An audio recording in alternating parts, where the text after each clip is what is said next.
Welcome to this explainer.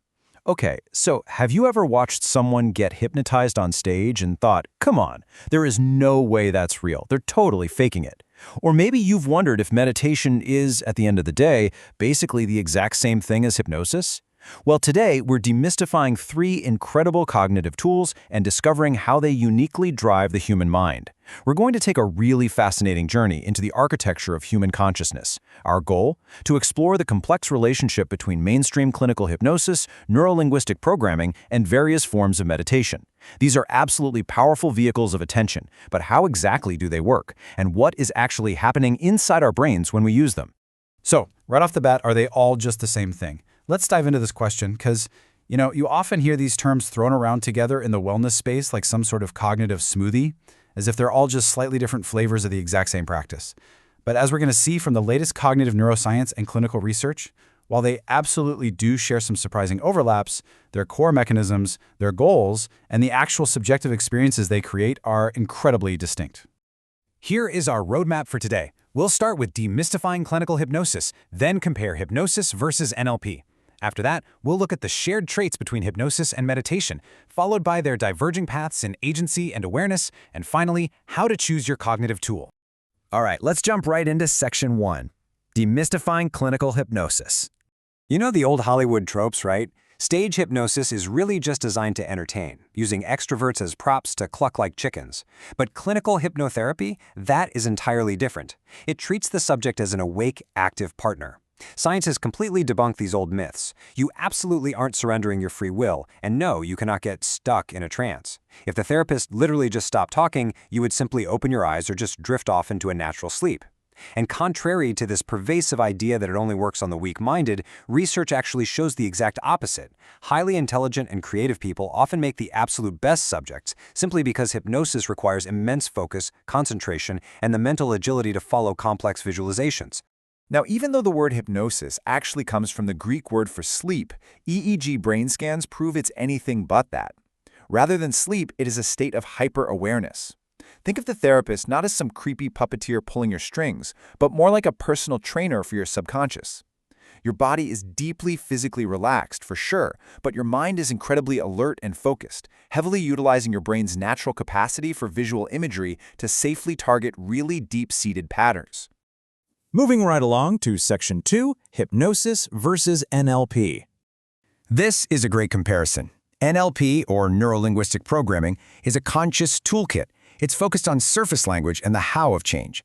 Hypnosis, on the other hand, dives way beneath the surface into the unconscious to uncover the why. So NLP operates primarily at the conscious and behavioral level. It gives you these incredible tools to consciously reframe and redirect your thoughts, like using techniques where you anchor a positive emotion, say confidence, to a physical gesture, maybe pressing your thumb and forefinger together. Hypnosis takes you entirely beneath the conscious mind. It goes straight to the root, to those hidden unconscious structures driving the behavior in the first place. That's why it's so great for deep emotional issues or even trauma. But here's where it gets cool. You'll actually often see them paired together as NLP hypnotherapy. This simply uses the deep trance state of hypnosis to make the conscious reframing tools of NLP that much more effective. In this combined model, the hypnotherapy portion is used to induce a really highly focused receptive state.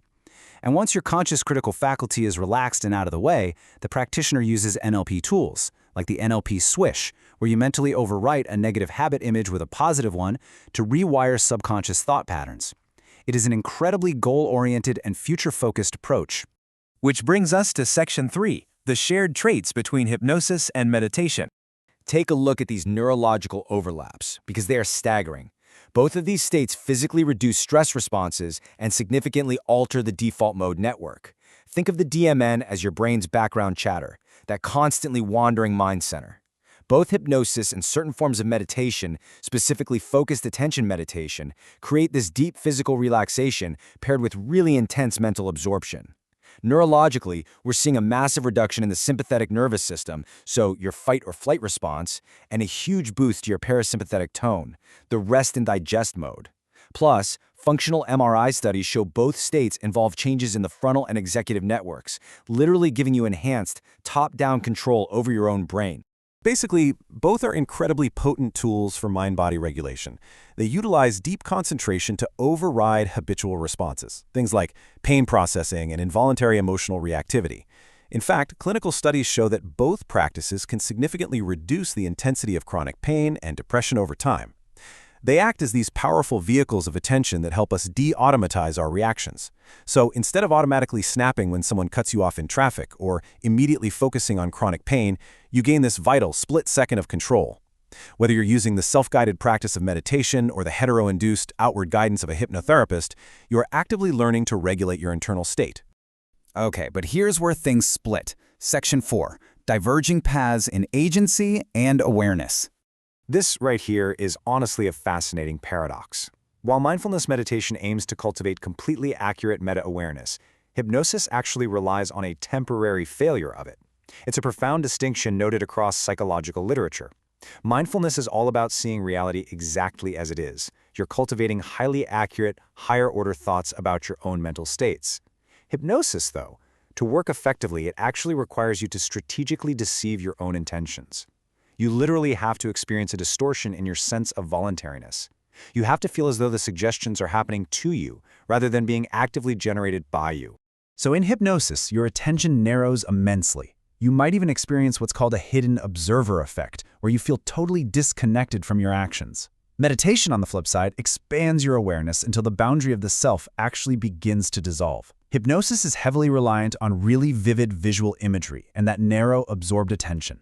That hidden observer phenomenon, which was first documented by researcher Ernest Hilgard, shows that a hypnotized person can block out pain consciously while a deeper part of them still totally registers it. Conversely, advanced meditation often leads to this incredible non-dualistic state. The sense of a separate, narrative self recedes entirely, leaving only an integrated, expansive sense of presence, typically without the intense visual imagery you'd find in hypnosis.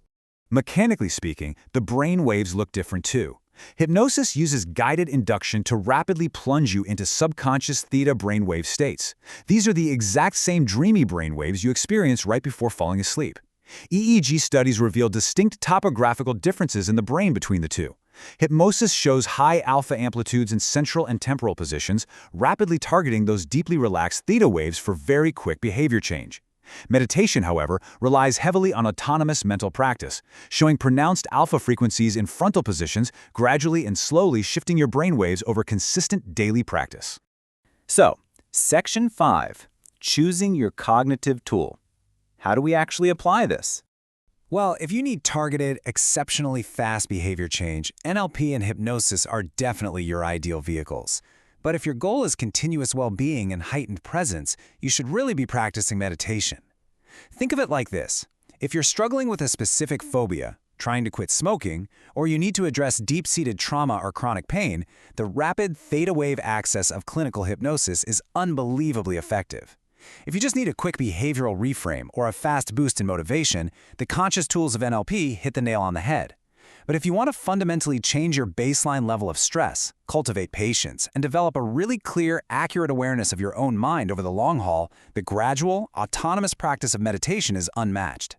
Actually, a lot of people find the most success by just combining them, using meditation for daily maintenance and hypnosis for targeted, specific changes. So, wrapping up this explainer, now that you understand the distinct machinery behind these fascinating states of consciousness, which tool are you going to choose to explore the depths of your own mind? Will you harness the rapid subconscious rewiring of hypnosis, the conscious behavioral shifts of NLP, or the expansive, meta-aware presence of meditation? The spectrum of consciousness is vast, and the keys to unlocking it are literally right in front of you. So, which part of your mind will you choose to hack today? Thanks so much for joining me.